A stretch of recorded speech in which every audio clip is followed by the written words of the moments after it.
And we are live, everybody. Welcome to the Money in the Bank post show. I'm John Pollock, along with Wai Ting. It's 9:48 p.m. Eastern Time. Wai, I'm going to start things off by just telling you what a fantastic mood I'm in right now. I hope that doesn't change over the course of this show, but this show ending at the time it did, uh, I'm on cloud nine right now. You're on Cloud 945, is what you are. I am on cloud 945. Wow. That is a sign of how much I've worn you down to my level. What like the time of this event, I cannot stress enough how happy I was that there's not one person in the world that is going to call in tonight and say, "Man, I wish this thing had gone another hour. I wish this had gone longer." This was the perfect length for a pay-per-view, and I have underestimated how much of a difference that made on me. Like I was just like I can't say anything bad about this because that's how much of a factor this end time was for me tonight, Way, that we are doing this at a normal time. I felt satisfied with what I watched tonight, and the length is just a huge part of it tonight. A huge part. It definitely is a nice change of pace. I mean, I'm just really happy that they didn't feel the pressure to drag the thing out to hit 10 o'clock. Like, what was the total length of this pay per view starting from 7 o'clock? What, two and a half? They were off at 9:25, dude. So if Awesome. you throw out the kickoff, this was 2 hours and 25 minutes. That's wonderful. I like you said, I don't think anybody will be complaining. I don't think people will be canceling their network subscriptions because they lost that hour. I'm happy to understand that. I feel like they are starting to recognize that less is more. They limited it, like really, of the empty arena matches, they dedicated length to one match. They gave Rollins and McIntyre the time. The others were reasonable. Mm-hmm. And then you had the big finale at the end. And I thought this was like a really well structured show. And whether the reasoning was just the pay-per-view, we don't have to go a certain amount of time. We can go as long as we want. We can go shorter if we have to. And maybe another driving factor is let's not burn people out. We want them all fresh for this Undertaker premiere. For those that had not watched it earlier in the day when they put it up. I mean, for many people, I think the Taker documentary really is going to be the main event of the evening. John, you already had a chance to watch it. I haven't yet, so we're probably going to be chatting about it tomorrow on Rewind to Raw. Yeah, we'll give Way the chance to see it. But yeah, I did watch it. It's about 55 minutes, and I think that it's going to get a lot of praise. It's a real, as advertised from people that have seen the trailer, the first look that they put out. And if anyone does want to chat about it tonight, free to talk about it. But the first episode really centers around a little bit of background on who the Undertaker is, but I think going in with the understanding that this audience knows the backstory of the Undertaker, and then looking at the WrestleMania streak, building up the big matches, going through, a very small time dedicated to the Shawn matches, the Hunter matches, and then focusing on the streak ending and the subsequent years after that, with the major focus heading into the Roman Reigns match in 2017. So that's kind of chapter one. Very cool. Before we get going on our review, John, I wanted to give some shout outs to the people joining us in the chat room right now. Thank you, Andrew, Jackie, Johnny SL, Raymond Terry, Bruavan, Maloud, Richard Lee, Hansi, and Chris Thunder from Down Under. Thank you guys for joining us, as well as everybody else I didn't get a chance to get to. We're going to get to your phone calls later on in the show after we've done our review. You can Skype in, let us know your thoughts on either the Taker documentary or Money in the Bank or anything else that's going on. But for now, maybe John and I should just dive right in. Yes. So the kickoff show featured Scott Stamford and Peter Rosenberg doing the kickoff show in Stamford, and just they had this. They did the Money in the Bank countdown throughout the whole hour, and they did a gimmick where Peter Rosenberg was constantly asking when Alexa Bliss is going to have her moment in the countdown, and it was just constantly. They'd go to a moment. It wasn't Alexa Bliss. They finally get to the number one, and it's Seth Rollins. And it's like this whole thing. And then Alexa Bliss is never in it. And it's just, I don't know. It's kind of strange, like their own little way of having some compelling story attached to the countdown and no payoff to it. I just really get the sense that throughout this kickoff, they're really having a tough time stretching to an hour, and I could have sworn I've already seen this countdown of the best, like the top 10 Money in the Bank moments. Did we? Yeah, they just did it on Monday. And was the order exactly the same? I wasn't paying close attention tonight, but I believe it was the same. It'd be Okay. very odd to have two different top tens of the same category. So I imagine it was the exact same one we saw on Raw. You know, these are the circumstances that they're under right now. Not that much room to be able to create new content, and therefore stretch. Or do a 30-minute kickoff. I said it. Crazy thought. Well, I know. what exactly is the purpose of the kickoff in your mind? Like, is it there to simply, stream on YouTube, stream on Twitter, just to as like a net to try to, let people scrub? That's what it is. Yeah, that's what it is. And the bigger the net, the longer the net, the more. I think that's the idea that you're going to. My question would be, what amount of people are finding this kickoff that have not made plans to watch this show? I'm sure there are maybe some, but nonetheless. What's really interesting is like how many people were even aware that this Money in the Bank pay-per-view was even taking place. That I think is a really interesting question. Do you feel like outside of our little bubble, John, that enough people were even aware that there was a pay-per-view tonight? I didn't sense that there was a whole lot of interest beyond like wrestling people that are following the shows, which we're seeing are record lows at the moment. And that said, I thought that the main event concept was a real compelling one, that if I was not following Raw every week and I either had I don't know if I would subscribe to the network to see that match, but if I was kind of a lapsed fan that I still have the network on my bill, I would tune in to see this because it's a weird concept. It's a video game come to life that I think that would at least grab my attention to watch that. Maybe not the whole show. That was certainly my hook, just to like not necessarily even anticipating a good or bad match. It was just to see what this match was going to look like. And coming off the positivity largely that the WrestleMania matches received.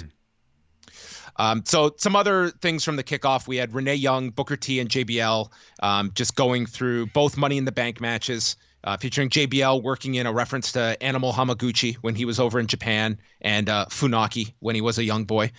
Kayla Braxton interviewed The New Day. And then we go to the Performance Center where we had our kickoff match, Jeff Hardy versus Cesaro, of all people. And this was announced along with an R-Truth MVP match on Saturday morning that they released. And this match was actually like a fine match. It was cold. There wasn't really any backstory. I was actually curious if they would make anything relating to the bar because of the Sheamus program that's going on, but really that was not mentioned at all here. It was just really Jeff Hardy having his comeback, or his first match in his lengthy comeback, and Cesaro was his first obstacle. I believe you had Graves or one of the announcers at one point mentioning how, Cesaro used to tag with Sheamus and was perhaps here to exact some sort of, I don't know, some form of vengeance for his friend, something like that. But yeah, I mean, this really was just another, Jeff Hardy's first actual match back after a brief layoff and wanting to somehow use a really strong opponent in Cesaro, somebody with the loose affiliation at this point to Sheamus, to, I guess, get him there. So the match saw Cesaro work over the ribs of Jeff Hardy. Cesaro even used Mark Henry's old chocolate slide, sliding to the floor, and then Irish whipped Hardy into the ring, and that is where he started working on the ribs. He applied an abdominal stretch, opened up his shirt just to slap down on them, and Hardy made his comeback, hit the Whisper in the Wind, and now Cesaro was favoring his knee. Hardy hit the Twist of Fate and then was stopped on top, sent to the mat with a gut-wrench suplex. Again, working the ribs was Cesaro.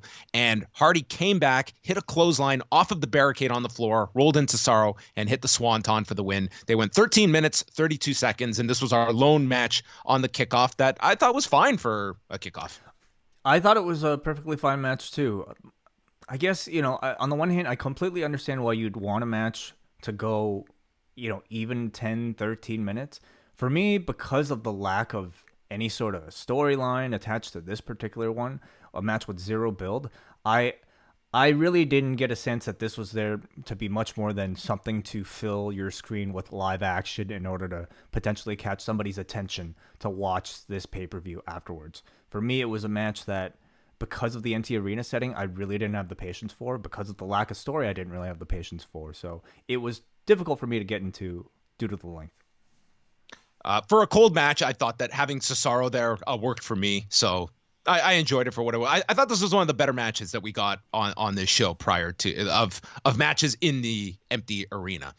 So and then we had Elise Ashton, who is our reporter on the scene at WWE headquarters, previewing tonight's match.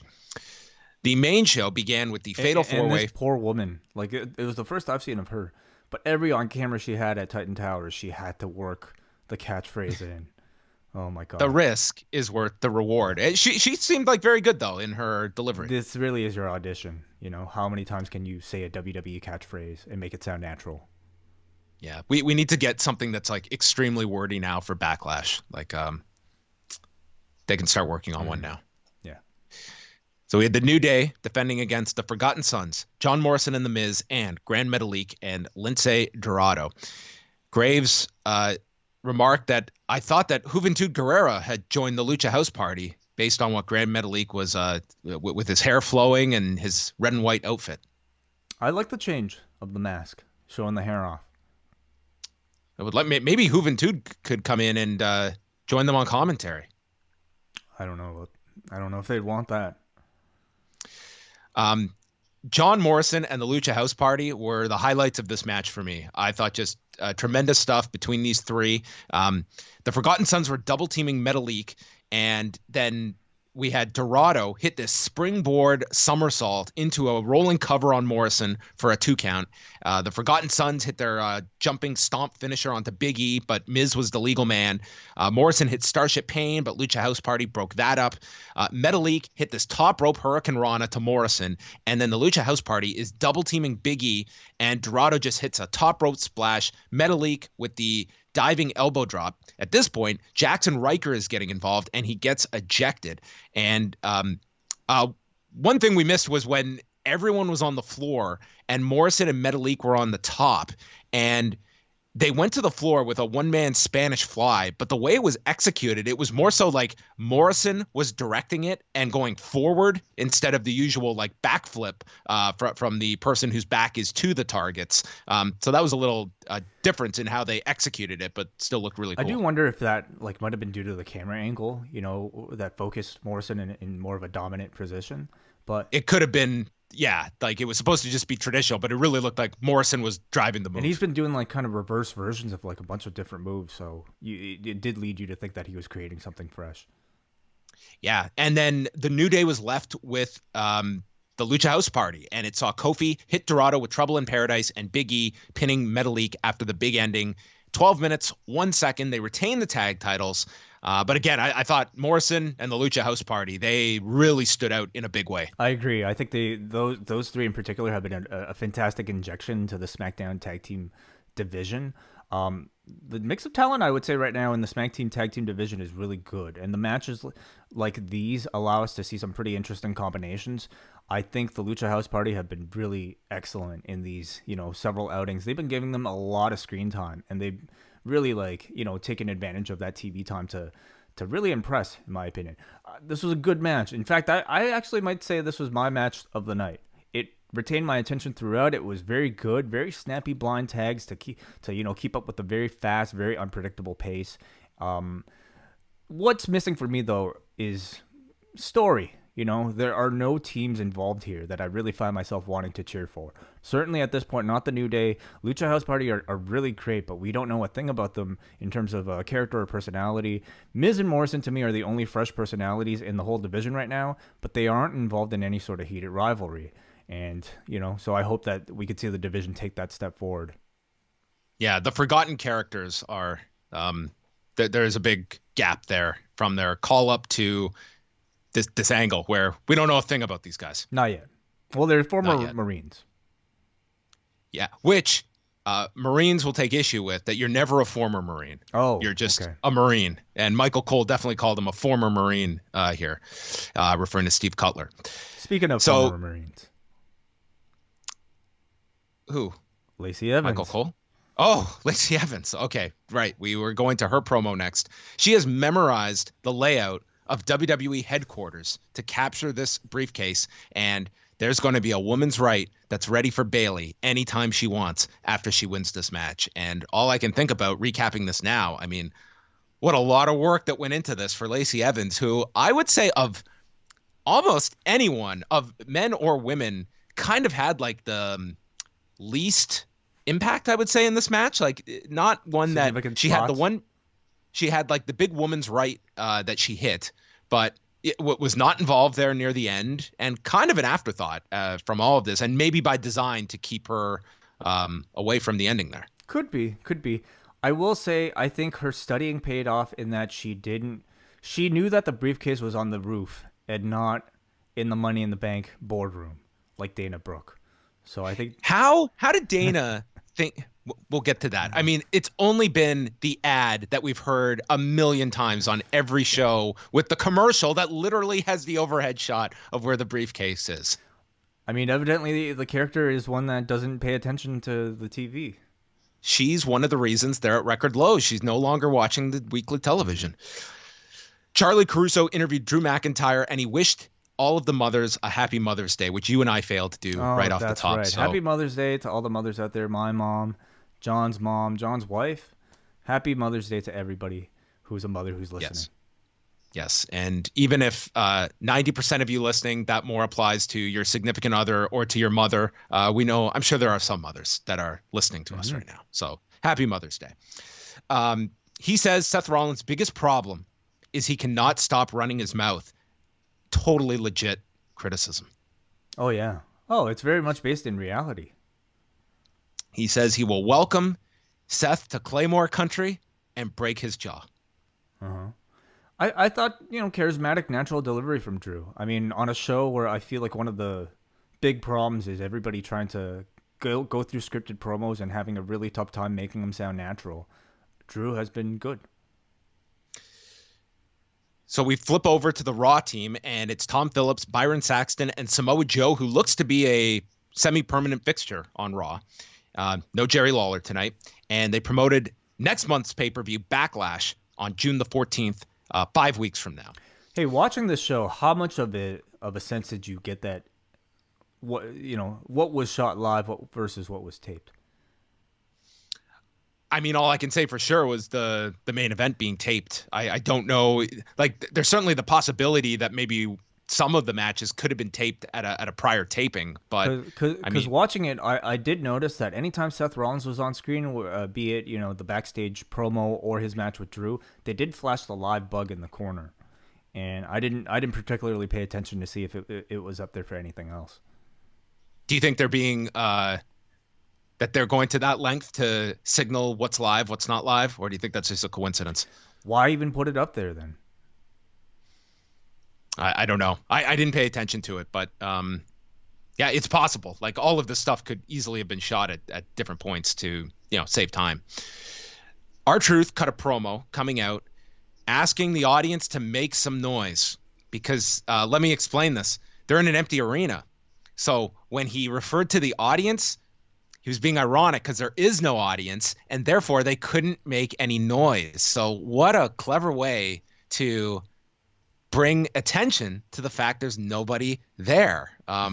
This was really clever for our first week inside of an empty arena. I mean, you do have to pay attention and call out the elephant in the room. So I thought this was really, really some sharp material. I will say, because it's R-Truth, I think it is something you can buy that the character would do, even like this far into the whole experience, So I think they could get away with it for that reason. Killmonger came out and they exchanged words. R-Truth was trying some more comedy, which I thought was very tough. Was this the Killmonger outfit or was it Black Panther? Yeah, I think you're right. It was like yellow. It looked awesome on MVP. Yeah, looked really cool. That's what he wore at the Rumble, right? I don't remember. I think that's what he wore when he came out with the Rumble cameo, I think. Bobby Lashley comes out and he tells MVP he can take the night off because he's got this. And MVP tells Truth that's what's up.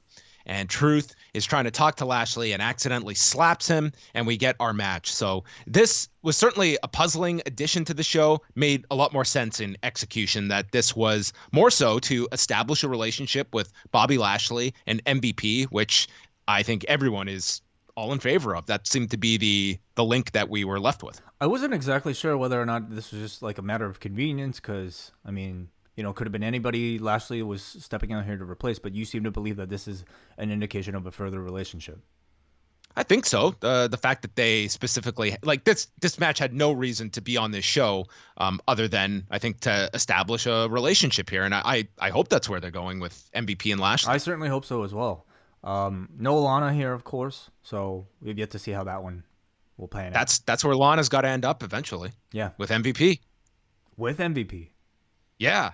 You mean like as co-managers? Leaves Lashley for MVP. Oh, it's like that now. Wow. I think that's where we're going. Okay. Lashley speared him in the corner. Truth missed a scissors kick and got speared. 1:44. All it needed to be. Total squash, I did find Truth.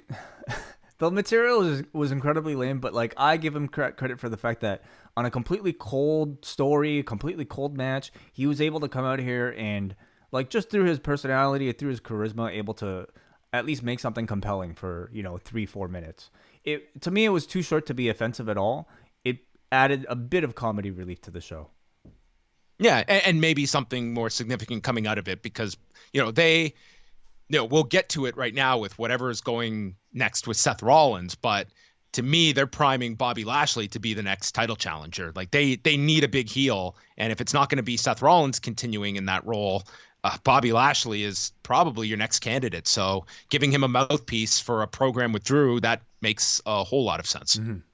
And you've even done that stuff with Drew and MVP, that they kind of introduced a bit of interaction between the two a while back prior to WrestleMania. So that would seem to be where things are leading. Corbin had a tape promo, bragged about ridding the world of Elias and beating up Drew Gulak. Forgot to mention the momentum that he had carrying off of SmackDown with him after climbing that ladder to secure the briefcase was about as illogical as Dana Brooke. Well, I guess he did get the momentum did carry him to the end of the match. Nearly got him the briefcase. That's true. That is true. It got him up several rungs, that momentum. But then it was like Cinderella, the strike of midnight, which thankfully this show did not go until. Kayla interviewed Bayley and Sasha Banks. They're just about to walk out, and Braxton is just stirring shit between the two, asking if Bayley blames Sasha for losing to Tamina. Bayley said, "What the fuck? I'm about damn title match." And she walks with Bayley. Sorry, you broke up a little bit there, John. Would you mind just repeating yourself? So we had Braxton just stirring things up between Bayley and Sasha, and Bayley just cutting it off and storming to the ring, while Sasha was just left there with a look on her face. So right. We don't know what she was thinking. I thought we were going to get a bit more between like Bayley and Sasha, in the build up to their particular rivalry here, but it seems to be like this was really all we got. Everything else was pretty smooth sailing for the team. Yeah, not too much teasing anything else during the match. They had Tamina getting bullied by Bayley at the beginning, where Bayley's like slapping her around and eventually wrapped Tamina's leg around the post. And it was a lot of just character work from Bayley in particular, a little bit with Sasha as well, interacting with the announcers. We had Bayley grab a bottle of water, and she looked so timid sipping from this bottle of water that has probably been sipped by others. Did not seem the most cleanliest of choices. But then she took the water and just poured it all over Tamina. Tamina fires back. If there's one thing that's going to light someone up, it's getting water thrown all over them. And she super kicked her off the apron, tossed her over the announcer's desk. And then as she's attempting the splash, lands on her feet because Bayley gets her feet up, hits the super kick, but Banks crawls in, they lock eyes, and then as Tamina is going for the Samoan drop, Bayley turns it into a crucifix, and somehow this pinfall was kind of credited to Sasha with the assist.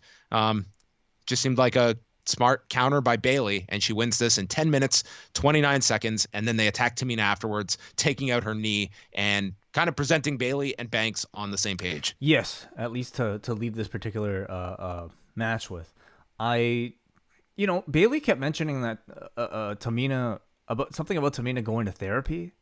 Did you catch that throughout the match? I heard that line and I didn't give it a whole lot of thought of I think she maybe meant like physical therapy when she was injured. Oh, okay. And she's going after the knee Oh, now. gotcha. Okay. I thought But I thought the same thing you did. Like, does she have like an anger problem, or has she that's been what I going to thought of? But I think she meant like physical therapy, and now she's trying to take her knee out. I wasn't sure. Yeah, I was like, oh, that's kind of rude, making fun of, like, you should be congratulating somebody for choosing to see a shrink. But okay. I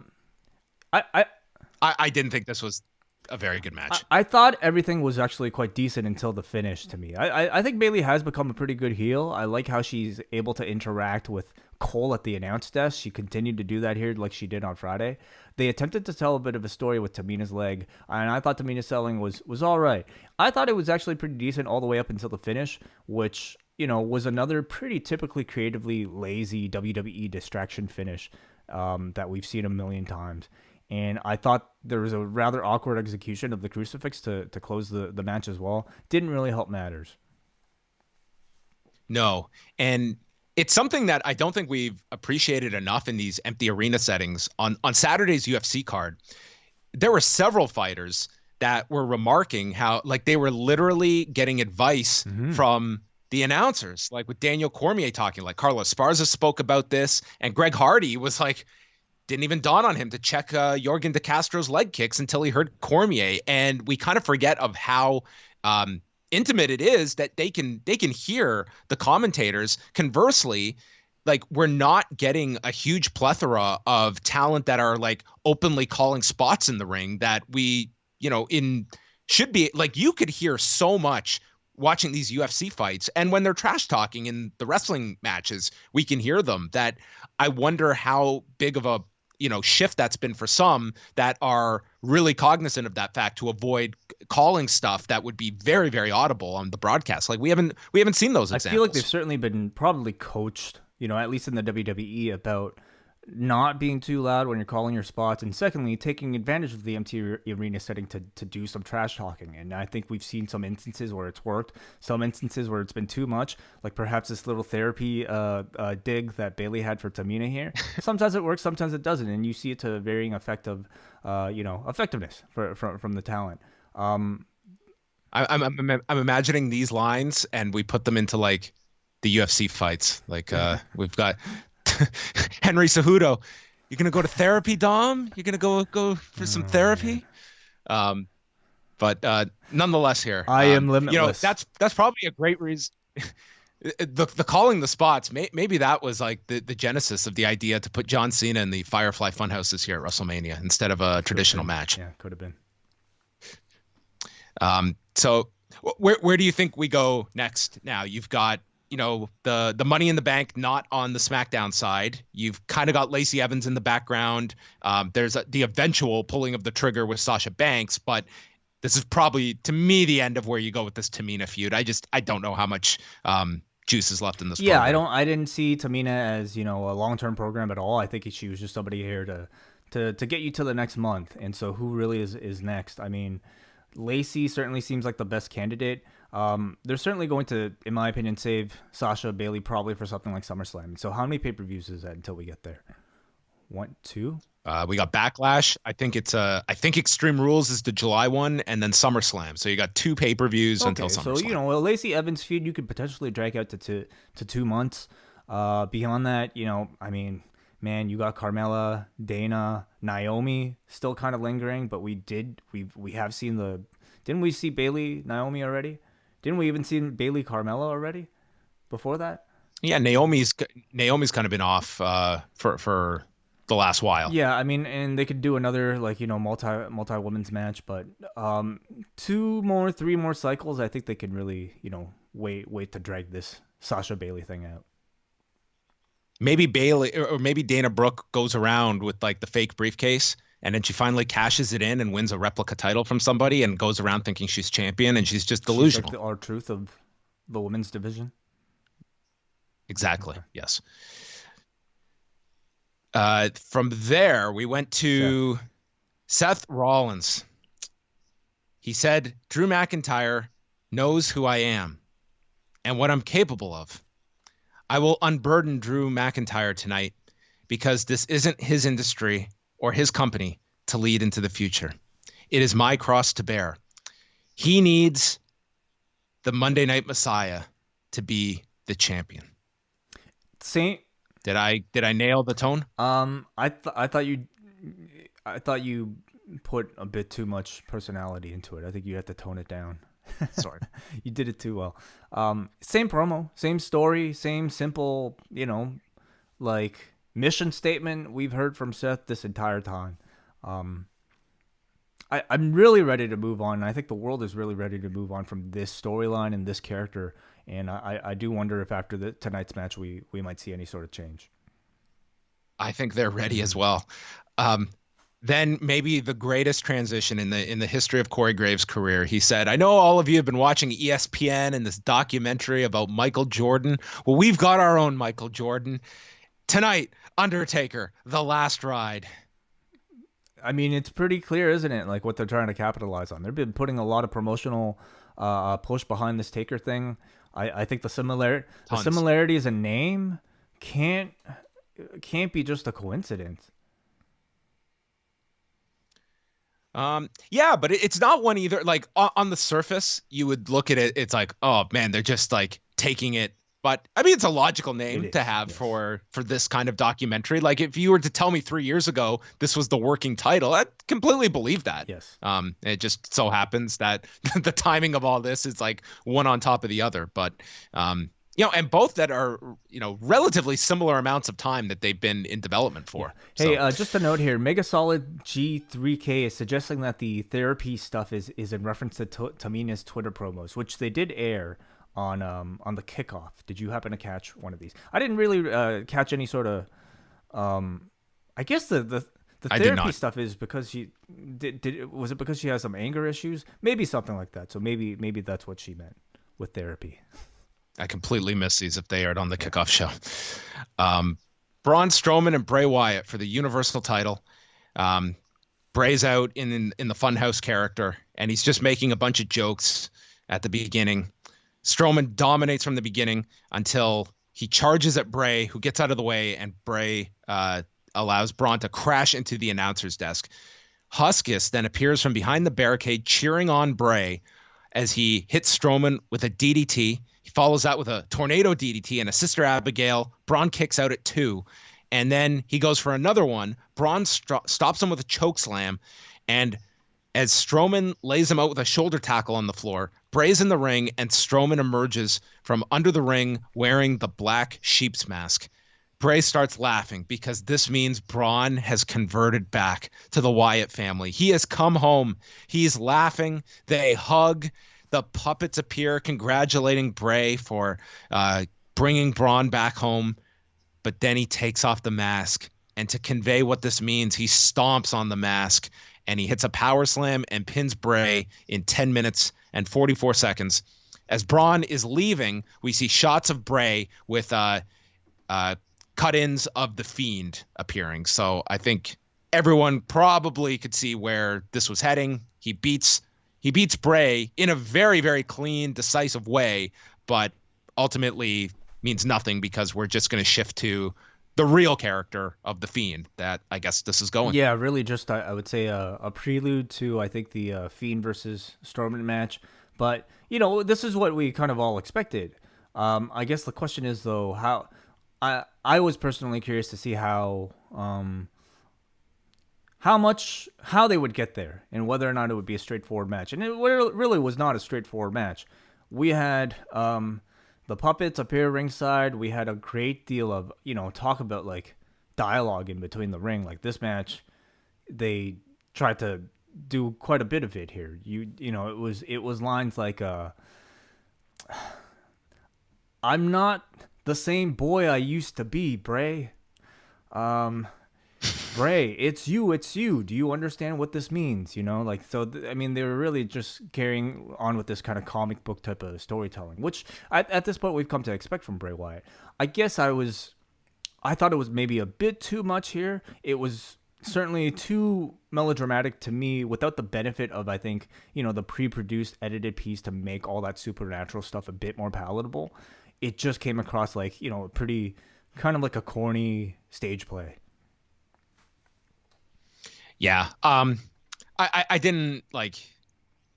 I had no thought on this as soon as this was over. It was there. I'll say at least it was relatively short from what it could have been. They could have really just dragged this out to fill time. They kept it at under 11 minutes, but nothing special to this. And we're going to continue with the Fiend. So this is probably going to go more into kind of the absurd level. And I don't think that's a great spot for Braun Strowman, but we'll see. We'll see. He's got to certainly be adaptable. Certainly, like over the past month, the feud has existed on a very superficial level. They really haven't dug in at all. You didn't really get much of the fun stuff that you would expect with Bray Wyatt and, you know, like what we saw with John Cena, for instance. So maybe this month is where you dig a bit deeper and do a bit more kind of weird, wacky shit. The hacker said he is everywhere. He hears everything. No one is safe. And in his master control, we see footage of all these different members of the SmackDown roster that he's monitoring. So he's basically a guy who sits at home and watches every bit of WWE content that's out there. He's watching all the... He watches SmackDown. He watches SmackDown. He watches The Bump. He's watching all the YouTube stuff. He's following everybody probably on TikTok and Mixer, all this shit. So he's basically just a super fan, this guy. Yeah, he's probably got all the streaming services. Yeah. You know, he goes into his other room. He's got like High Spots, and he's got like independent wrestling TV. It's he's probably just got all of this. Or he hacks into it. Is that it? Oh yeah. He's definitely not. He's definitely got someone's password. Yeah, exactly. He's sharing his subscriptions with his two buddies. Drew McIntyre, Seth Rollins for the WWE title. Rollins comes out to a brand new theme song that, sure, I guess. Let's just strip this guy away of everything. And I mean, I was disheartened to hear the theme song because it told me that they were investing more into this character. Yeah, man, what a role this guy has fallen from. He comes out and McIntyre is in control of the match early on until Rollins goes after the knee, and he's focused on that for a while. We see STF from him, and then goes to the floor. And this is where Rollins. This is one like minor advantage that some of the heels receive that in particular would affect the Rollins. That in a lot of situations, like he has a lot of offense that's really crowd pleasing that you would maybe shy away from, that he can get away with more of in this environment. He did this sequence of a flying knee off the apron, then a springboard knee off the barricade, and then a knee off the announcer's desk, and they all look great until he finally gets caught with a belly to belly thrown over the desk, which I hope this announcer's desk gets a pay-per-view payoff, because the desk was utilized in almost every match on this show in some form or fashion. I guess in an empty arena setting, you do have fewer elements. I mean, you can't you can't exactly brawl into the crowd. You don't really have the timekeeper's table. It's really just that thing. So I hope they coated that thing with Hunter's special spray. McIntyre fought back. He teased the Claymore, and Rollins bails to the floor and comes back with a super kick and then a frog splash. Drew kicks out at one from both. I mean, not letting this guy stay down for anything. Rollins teases getting a chair, but he ultimately dismisses the idea and tosses it to the floor. His moment of redemption is shining through, Wai. He wouldn't go to that level to use a chair. So he's a babyface. I guess so. He avoided the stomp McIntyre avoided the stomp and nailed him with the Glasgow kiss. Rollins came back, did his superplex into the Falcon Arrow, and then puts McIntyre in the Tree of Woe, allowing McIntyre to do his regular spot where he does the big sit-up and suplexes Rollins, who flew off of the top. The Claymore gets stopped with a super kick, hits another stomp, Drew kicks out, and then another stomp is set up. Drew stops it, Glasgow kiss, Rollins hits the super kick, allowing Drew to bounce off the ropes and finally hit the Claymore, and he pins Seth Rollins at 19 minutes, 24 seconds, retaining the WWE title. I really liked this match a lot. This was my match of the show. I thought that their chemistry was really strong, and I definitely give them maybe some added points because I thought this was just very cold program going in. I knew the match could be very good, but given the lack of interest in the story and we're in this empty arena setting, I didn't know how much just on paper having a good match was going to enhance this match. But I thought these two worked really well together. I thought it was a very good, very athletic pay-per-view quality match at a pay-per-view quality length, and I can certainly appreciate it. But for me, a match of this length and pace somehow just highlighted the lacking empty arena feeling to me. It could also be my lack of interest in the feud itself, but I thought it was a good match these two had. Afterwards, Drew offers his hand to Seth and said, "I needed that."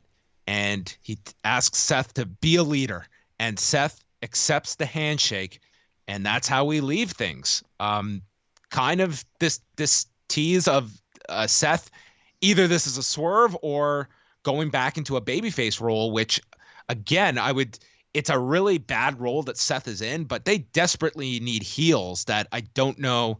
They're in a tough predicament, I guess, with Seth Rollins. I don't know what you do with him next. Like, they need the heels, but this character is not working. Yeah. I mean, they certainly need heels, but that's no excuse to, maintain a heel that clearly isn't really clicking with, I would say, much of the online reaction and, following a title program. Where else do you really take the character anyway? I think at this point, Rollins is going to be more effective as a babyface, just simply as a different character. If you look at the heel side, you've got Lashley, you've got Randy Orton. Could you see it? To me, like, all of Zelina's guys are kind of like, those to me are not. Pack, yeah. They're all heels. I can't really see them in top positions like opposing Drew. Could you see if Seth is actually turning? Does that necessitate someone like an Owens to potentially turn when he comes back? Or, I mean, because Seth is a babyface, it's just kind of what role is he in as a babyface? He's not going to be in that top mix with Drew. So maybe this is just misdirection, and he's ultimately going to stay in this role. I think there's still a role for Seth, even if it was like, an upper mid-card type of role. Lashley to me seems to be the next candidate. Jinder Mahal, of course, is still brewing in the background. Oh, I forgot. I'm so sorry. I overlooked Jinder.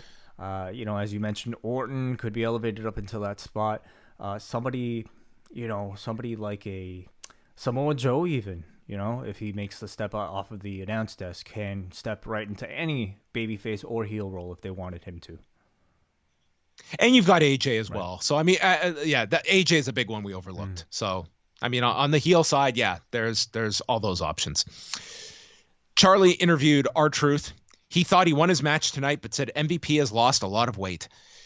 He doesn't have anyone to celebrate with, and he showed a picture of him holding the 24/7 title, and it's time to get my baby back. And he's going to sack Tom Brady and take his championship back. So he's off to go search for the title. So he thought he won the match. He thought MVP lost a lot of weight? Yeah. What was that supposed to mean? I don't know. Maybe he thought that Bobby Lashley probably weighs more than for MVP. Sure Lashley does. So I don't know what this meant. Okay. Did I get this wrong? No, you're right. I wrote the same notes. I completely didn't understand, which I guess was the point. Yeah. Well, it's not supposed to make sense. That's the joy of his promos as well. So the Money in the Bank ladder match has closed the show. So this was the final half hour of the show with Cole and Graves just throwing it off to WWE Headquarters.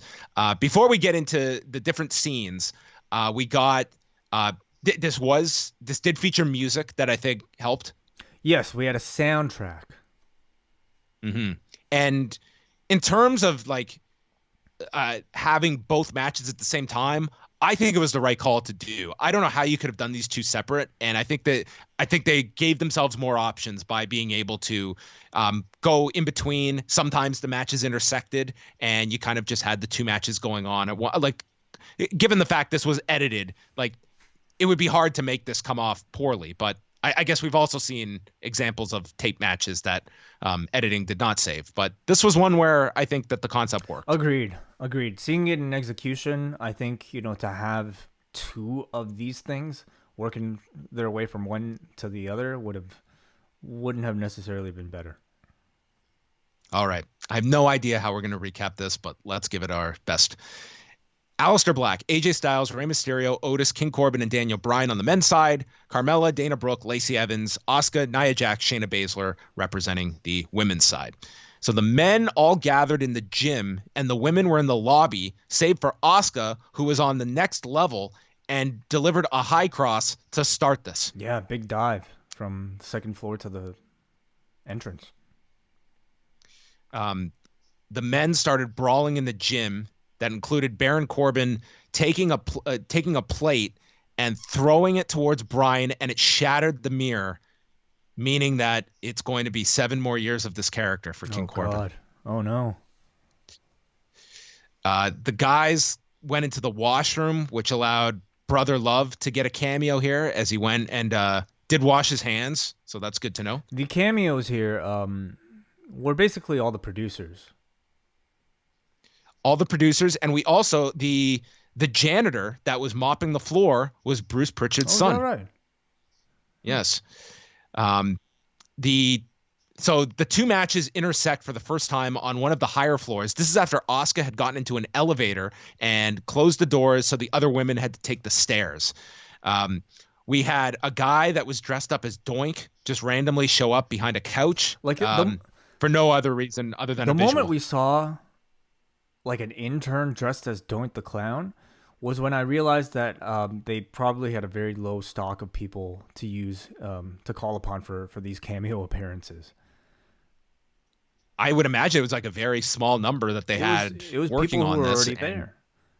Typically for I'm sure that was it. Dana Brooke laid out Nia Jax with a chair inside of a boardroom and then unhooked this briefcase that was over top of it, which led to Stephanie McMahon appearing to inform Dana, that's our Money in the Bank conference room, and that is not the real briefcase. And this was like a see-through briefcase with cash inside of it. So this was a briefcase that, Stephanie called this the Money in the Bank boardroom, which is what you would believe would be an actual boardroom in there with this briefcase as a motif. So a decorative briefcase she took because she doesn't watch the show. If I was Dana Brooke, I'd be like, I'm going to take the cash instead of this contract. Mm-hmm. Carmella then moonwalked out of the Money in the Bank conference room right into a woman's right, which I would say would be the biggest spot that Lacey Evans had in this whole thing. Sure, kind of, yeah. This is where we got the scene with the custodian who was mopping the floor. This was Bruce's son, and Asuka ran through and was trying to communicate with him, and it ended with the women chasing after her, ending with Dana Brooke, who then slipped on the floor and smashed her head onto the floor. And this, I think, was the end of Dana Brooke. Was that right? Oh. Did she get involved in the food fight? I can't remember if we saw her at all in the she food got shoved fight. into the drinks, into the Coke machine. Okay, so she survived the bump. Styles is meanwhile searching for Ray, and he comes across a picture of the Undertaker, and he's all scared of the photo, and then opens up a room. Which conference room is this? Is this the when they're about to cut people and they bring them into this room? It's got a casket. It's all dark. I have no idea. So he then gets laid out by Aleister Black, who then shuts the door, leaving AJ. Most that I'm taking from this is that they're going to do the Styles Taker match. Maybe that is your SummerSlam direction to do the actual match between the two. I think following the success of the Mania one, you have to maybe have some sort of interaction between these two again, and this at least seemed to hint that the match isn't just a completely forgotten occasion for AJ. There is still some lingering mental, psychological effects. And if there's an early theme we can take from the Undertaker documentary, it's that this guy is like a gambler that once he's up, he's just throwing all the chips in. He's like, okay, I'm coming off this great presentation. Let's double down. Let's go do an empty arena match, me and AJ. And then he's going to be right back to his, damn, I was not happy with that performance, so I guess I got to do another Mania. That seems to be the story. There's this giant spread of food, and there's Paul Heyman, who I guess in theory was about to have this entire meal to himself. Otis walks in, followed by everybody, and it leads to the food fight here, which featured Shayna Baszler putting Rey Mysterio in the Kirifuda clutch and ended with Nia Jax powerbombing Carmella through a table and then having a stare down with Otis as the two left standing, and they go in opposite directions. Food fights are, sure, it's fun. It's fun kid humor, which is what this was for. I'll just say it was painful for me to see Shayna Baszler and Aleister Black, two very serious characters, shoot cutaway reactions to the thought of reacting to, Paul Heyman getting food thrown into his face. Do you see the Aleister Black face that they made him shoot? It's awful. They were good sports about this, the two of them. Otis goes into the cafeteria featuring the sriracha bottle, and John Laurinaitis wheels himself in and takes a pie in the face. Literally just an idea of let's just make fun of John Laurinaitis. Or who's famous, who's around, who's been on TV before. Bryan and AJ brawl into Vince McMahon's office, where we've got the dinosaur bones on the wall, and there's Vince himself, who kicks them out, just scolding his two children that have acted out of line. They leave, and then Vince Purells his hands. Yeah, he's taking this seriously. Very, very sanitary. Yes. Jax and Asuka are the first ones to make it to the roof, and what a spectacle this was. They went all out in setting up this thing on the roof. Lots of drone shots, like we've seen in all the trailers. They built a whole set up there. Jax and Asuka are fighting with Evans did make her way out here. And they're fighting here for a while. Asuka is then climbing, and King Corbin runs in and is knocked down by Asuka, who then grabs the briefcase. This was at the 21:49 part of the match. So Asuka's got the briefcase. The women's match has concluded. Otis then enters the ring, and again we do the gag from SmackDown where the rungs are breaking. Corbin, Mysterio, and Black make their way, and eventually AJ does as well. Corbin has Rey by the edge of the roof and just casually throws this man into oblivion. We heard a splash. So I guess we're to believe that he could be dead, but he may have hit something that saved him on the way down. I think he's going to pull out. But then Aleister got thrown as well. We got the first ever shoot fade to black. Yes. But in the wide shot, you could see that they're where Corbin was. He threw him to the lower level of the roof. So I don't think we actually. Well, they never came back. I don't think we actually witnessed murder, but they're going to try to sell it like it's, he threw me off the roof.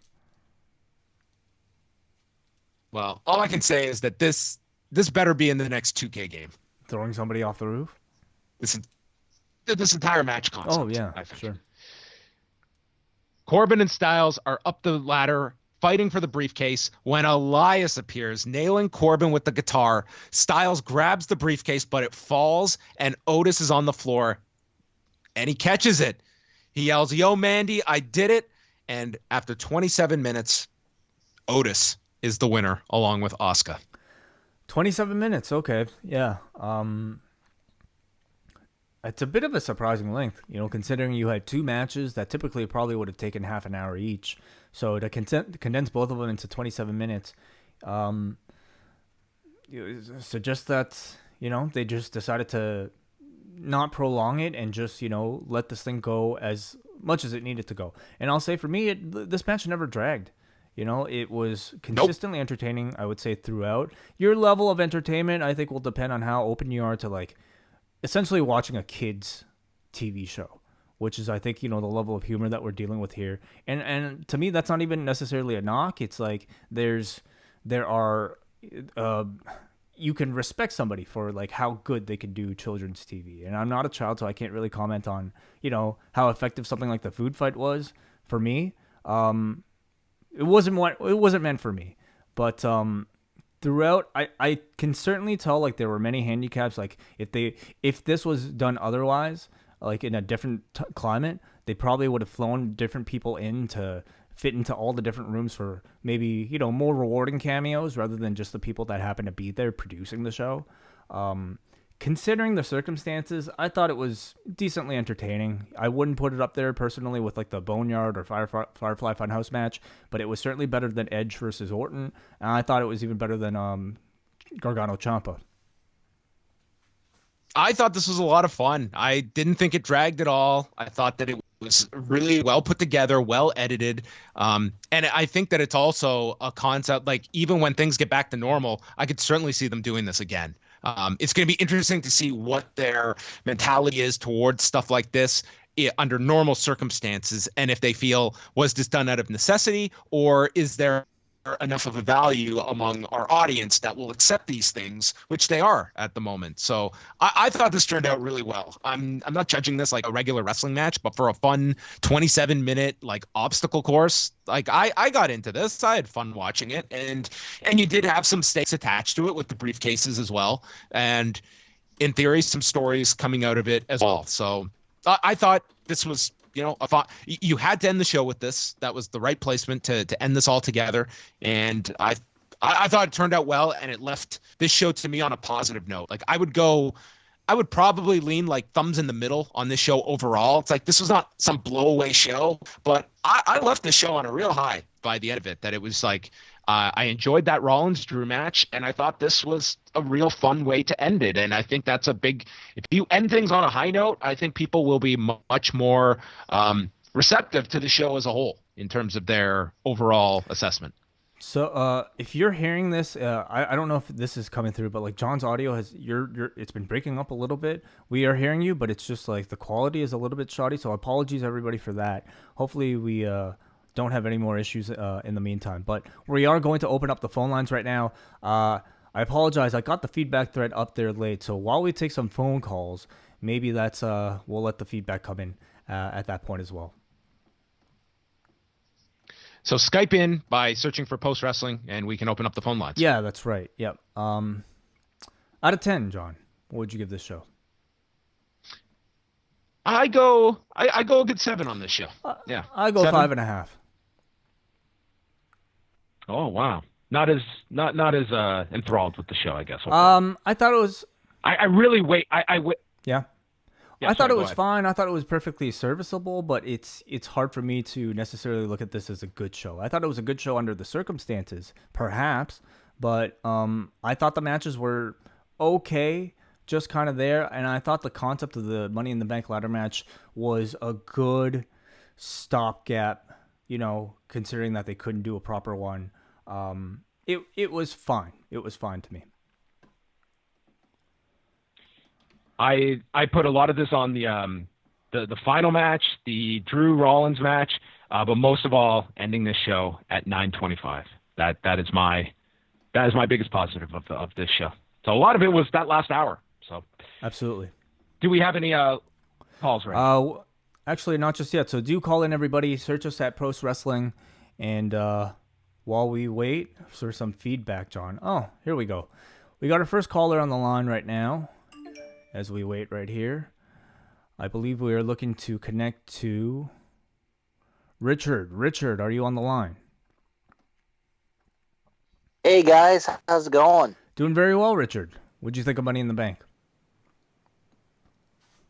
It was an okay show for what it was. I'd probably give it about a good 6.5. The two standouts being the Drew Seth match and the Bank edited thing. One bit from the Money in the Bank editing match you kind of missed was the bit where poor Ray got squished between Nia and Otis. That looked horrible to watch. Yes, they did do that. Yes. Any other highlights? Yeah. Yeah, not too much. The show was what it was. And like I said, the Drew Seth match was entertaining enough in the empty arena setting. It's going to be interesting to see where they go with Backlash for the next 5 weeks. I really don't see Seth becoming a face anytime soon. Maybe me do something turning more towards SummerSlam. I like the idea that they put AJ and The Undertaker again, maybe for SummerSlam, but do you really have to have them in an empty arena match? That would really, really take away from that whole Boneyard match idea myself.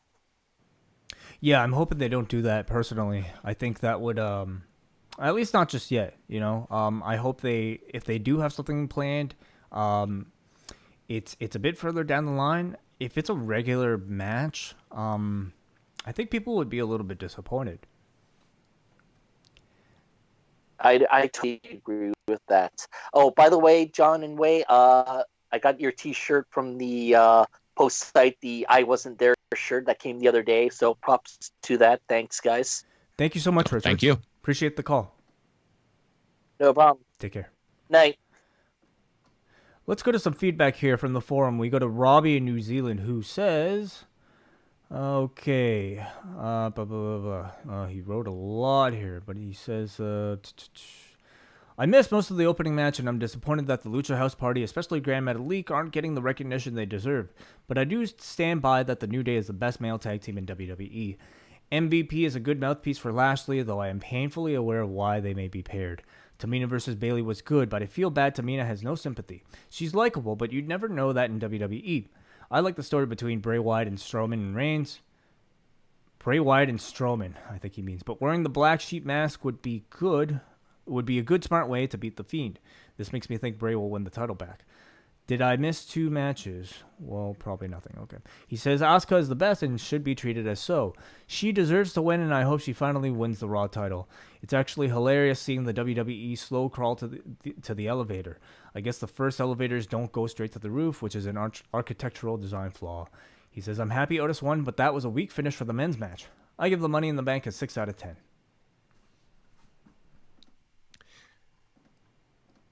We also, in the other thread here, we do have some people who did leave. I guess they're. That's where I was reading from. Okay, perfect. Let's continue there then with Malachi. I didn't get to see much before the actual Money in the Bank match. Black and Mysterio's death would have been a bit more believable if they didn't show the aerial footage of the rooftop beforehand. With all the cameos, where was the boogeyman? Finally, we can all agree that the short time frame is a total win. That was a great part of tonight's show. And yes, I think Aleister Black and Ray, I think they're going to make it. That's my prediction. I think so as well. I think we have another person on the line right now. Just going to wait for this person to load up, and hopefully we can get him on the line. Let me just see here. Caller, are you there? Oh, here we go. One more time.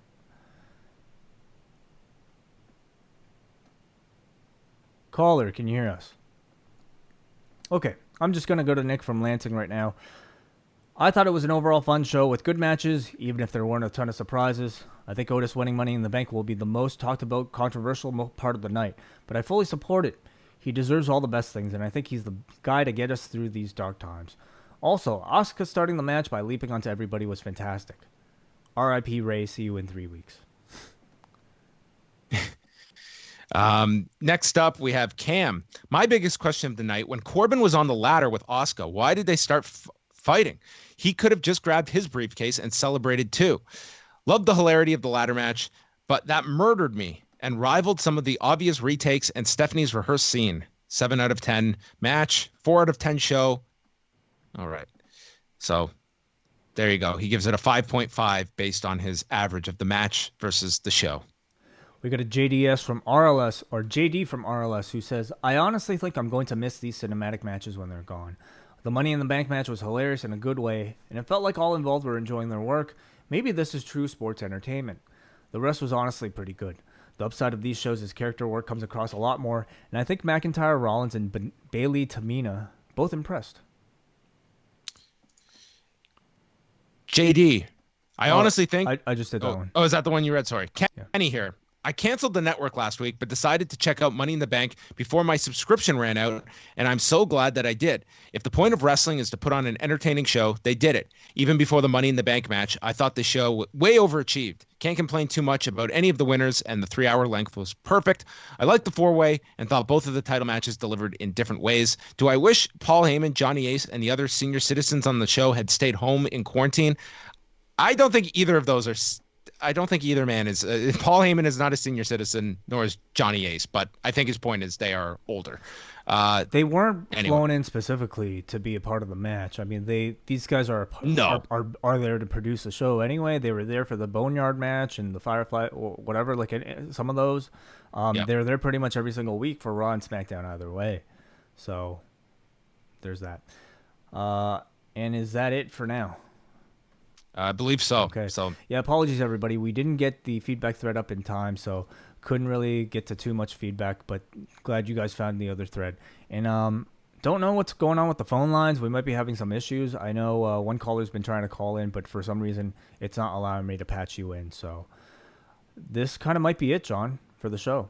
Well, before we go, did you see anything at UFC last night? Did any of that kind of reach on your radar? Or I no? only listened to your show with Phil. I did not watch the show, and I don't intend to.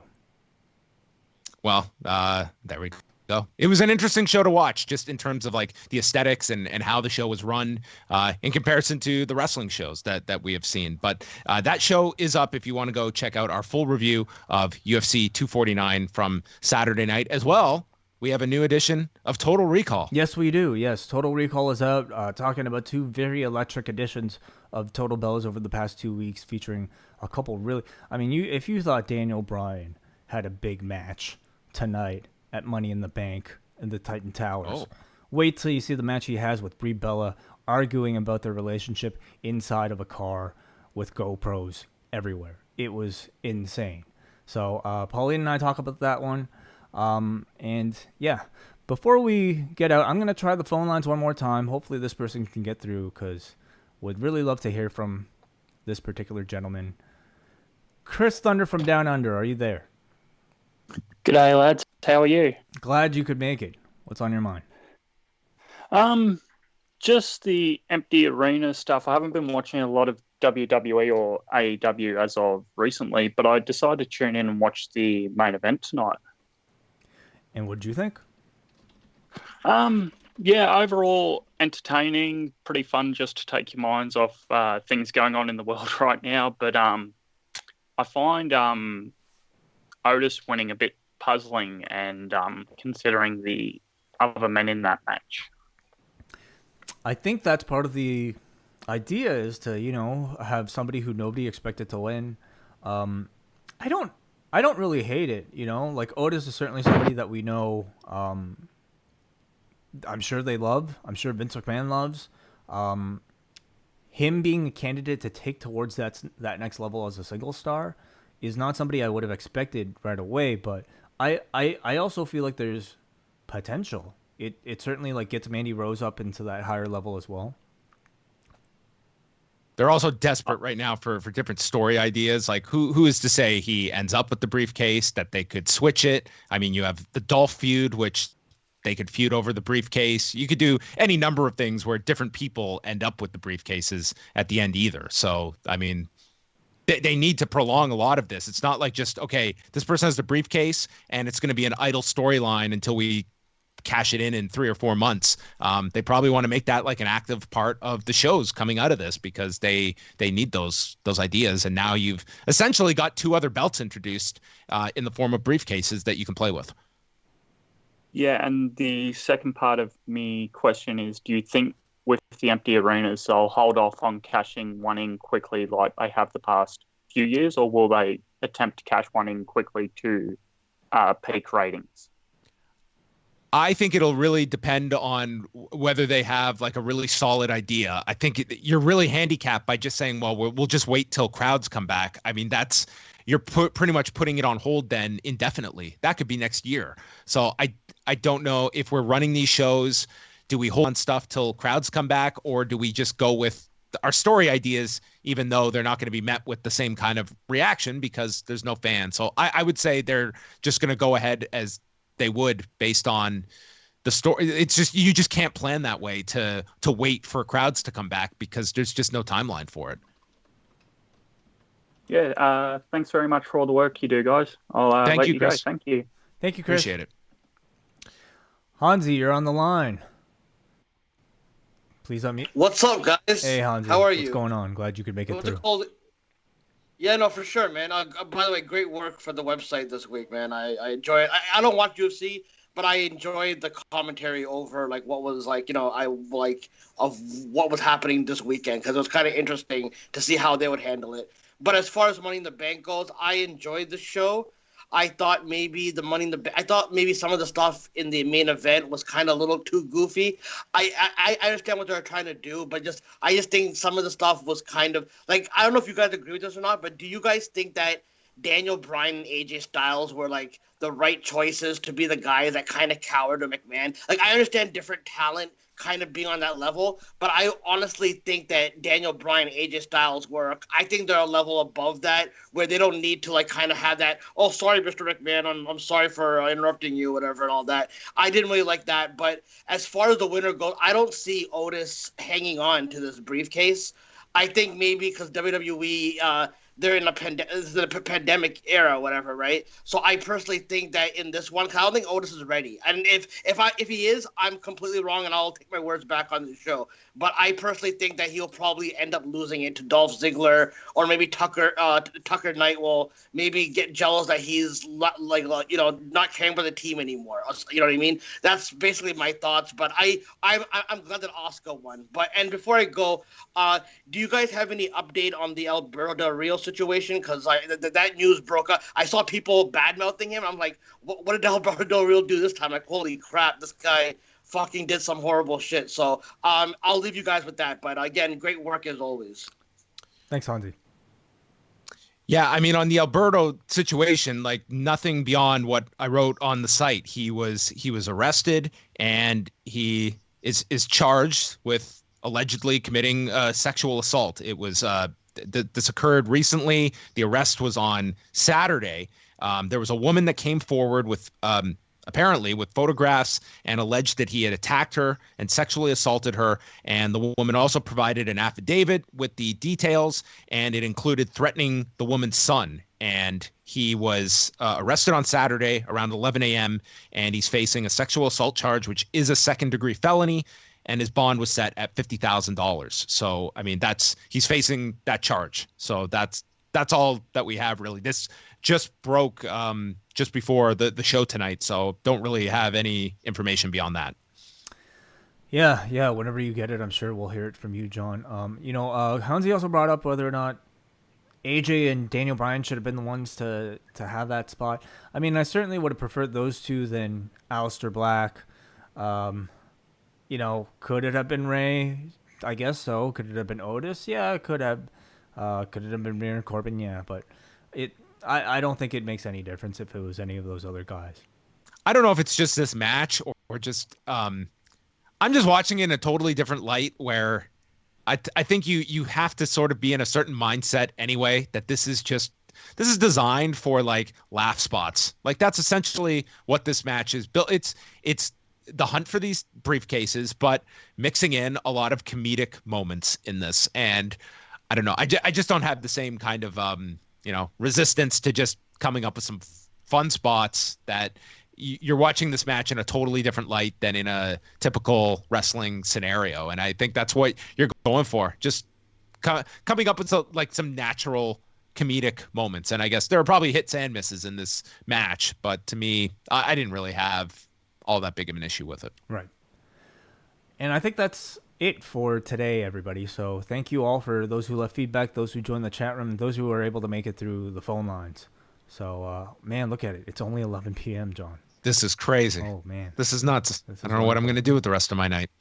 But I know what I'm going to be doing with my Monday night. That will be watching Raw and then reconnecting with you, Wai. So we will be back on Monday night to chat about Raw, fallout from Money in the Bank, and we'll get to chat about Chapter 1 of The Undertaker Last Ride documentary that most of you have probably seen by the time you're listening to this. So we'll chat about all of that on Monday night, and we'll have the full schedule for the week ahead dropping on the site on Monday. So look forward to plenty of that. And go check out some of our shows from this weekend. Total Recall, the UFC 249 post show, and we also had Rewind to SmackDown from Friday night, going through the Herb Abrams Dark Side of the Ring. So some shows that you can check out. And that's it. Thanks to everyone for tuning in live tonight or later after the fact. We appreciate all of you for tuning in. And that's it. Good night.